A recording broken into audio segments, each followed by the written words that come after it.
Everyone, Kirstin here. So good to see you again. I am so excited to be speaking about the feminine face of God, the heart's journey within, and it's the journey of spirituality and connectedness and interconnectedness and bringing rise in voice to the feminine that's opening and expanding within our wider collective.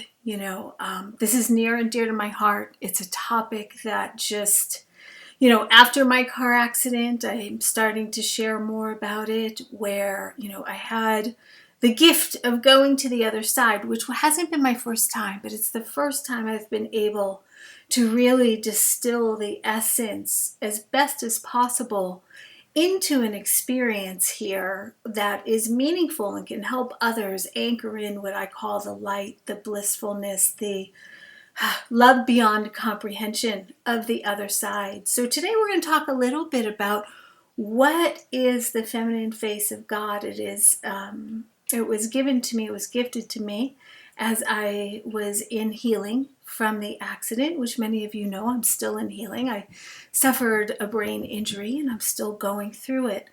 And in these quiet moments, because it requires a lot of sleep from me, I've been able to hear messages, songs of what a new voice for myself and for others looks like. And I just got this beautiful knowing to begin to teach and open up a dialogue and set of experiences around something called the feminine face of God. Now, I'll tell you that when I was gifted the word God, I struggled with it because my choice of words are source, spirit, the great mystery, the all-knowing creation. But God always leaves a little bit of a resonance where it kind of tinges in me, where I might be moving into a religiosity that speaks to a male-dominated voice. And the message I kept getting every time I tried to replace the word, the feminine face of spirit, the feminine space of source, feminine face of all-knowing, I was guided intuitively. No, it must be the feminine face of God. And we'll see what gets revealed in that. So here we are. This is my first live discussion. I did hold my first experience last week. So this coming month, April 4th, Monday, April 4th, will be the second event on Monday night. But I'm really excited to talk about this. So let me give you a little bit of a background on some of the information that is being shared through the feminine face of God. First of all, it's an experience. And as any of you know, a spiritual connection, it's internal. It comes from the heart. It's personal. It's a oneness that we begin to cultivate with everything around us. And what I know for myself is that as a female, and the birth of a new feminine, call it consciousness that's coming forward, women have not been provided this space to contribute to a conversation of the spirituality and a meaningful tone or experience. Historically and in history, any type of spirituality is mainly around masculine doctrines that women adopt and try to fit themselves into. And yes, we have many goddesses and deities and archetypes that have spoken to these feminine principles, but there is no cohesion on a feminine voice and what it means to really seek and devote and develop practices that speak with a feminine resonance, right? So for me, this is an opportunity to really give voice to the feminine aspects of creation. And as we know in any of our studies, that it's often said that the feminine is the source of all creation. We know that from a human aspect. We give birth And we are the embodiment of strength and wisdom, of intuition, of love and peace. And these are all anchoring values of what is needed to create a future. As many of you know, I am passionate. I am radically passionate about anchoring in a new future so that we can live in a world of peace and abundance and love. And through the creation of this feminine face of God, we can create a cosmology that we begin to gravitate and move around so a new flow, a new voice can give rise. You know, within myself, and I'll kind of go through just a little bit of what we'll be doing in some of these teachings. I'll be coming to you every week. We'll have a monthly class that you can participate in. But in my world, for me, the feminine is sacred, right? There's a sanctuary, there's a temple inside of all of us. And that temple is really the sacredness, an inner source, an inner, call it a water well, where everything just comes bubbling to the top, right? And this is the place of truth, truth with a capital T. The truth is that of pure consciousness, the light. Having been on the other side, I tell you, there is pure bliss, and there's a way to bring it down here. You know, I've received several messages. I had a near-death experience last April as well, where I was shown the light and I was told that there is heaven on earth. And then I had the accident where I had my brain injury and spent much time over there. And now I spend a lot of time in my practices staying anchored to that. This point of pure consciousness, this is source.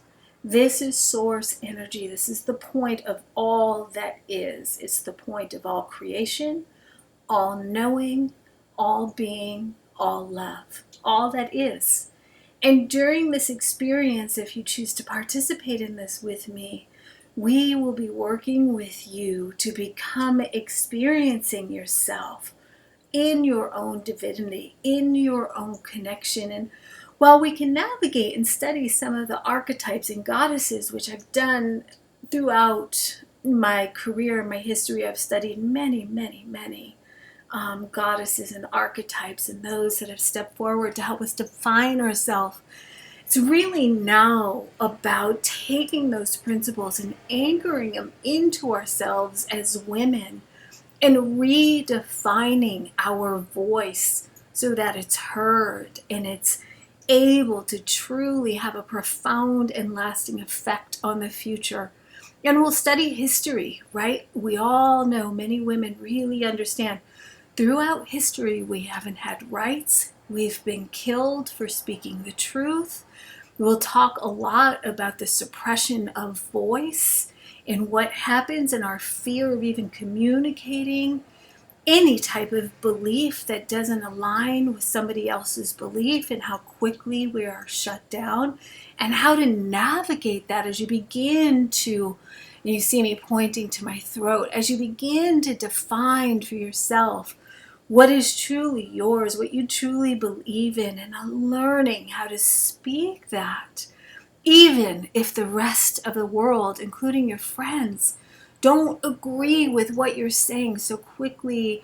Even our own immediate community of people we love, when people don't understand, the first thing that's done is deny it, because they themselves don't want to have to reflect for themselves. So let's deny the experience rather than come from a place of compassion, allowing for unique expressions to come forward. So we're going to learn how to, one, embody being with a capital B-E. We're going to learn to embody intellect, meaning thinking for yourself and moving beyond herd mentality, even within our woke crowds, right? Embody heart. The female is the heart wisdom. This is the heart wisdom, and it is where we are going. So we're going to learn to speak to that. We're going to talk about embodying intuition and embodying healing. And adding all of these aspects, we are going to begin to create a voice for yourself, that you can anchor firmly in and feel confident that even if the winds of time come, they cannot take this away from you or stop anything that's coming through you as you. There's many conversations. The upcoming conversation we're going to have is about the unfolding of your own expression and even what that means and how do you really, we have a million beliefs that have anchored in through our study. We're all a collective of what we have learned over time. So how do you really begin to express who you are? And what I'm going to say, the feminine in and of itself is an archetypical principle, is infant. It is the infinite possibility, is the infinite of all. And we make manifest the infinite into reality. So even the men need to harness these principles, right? So this isn't about female and male, but this is about the feminine voice that gives rise, right? And I'm going to read a line from Ernest Holmes.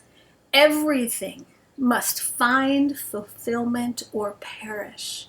That is a universal law, right? Everything must find fulfillment or perish. To create or perish is the eternal mandate.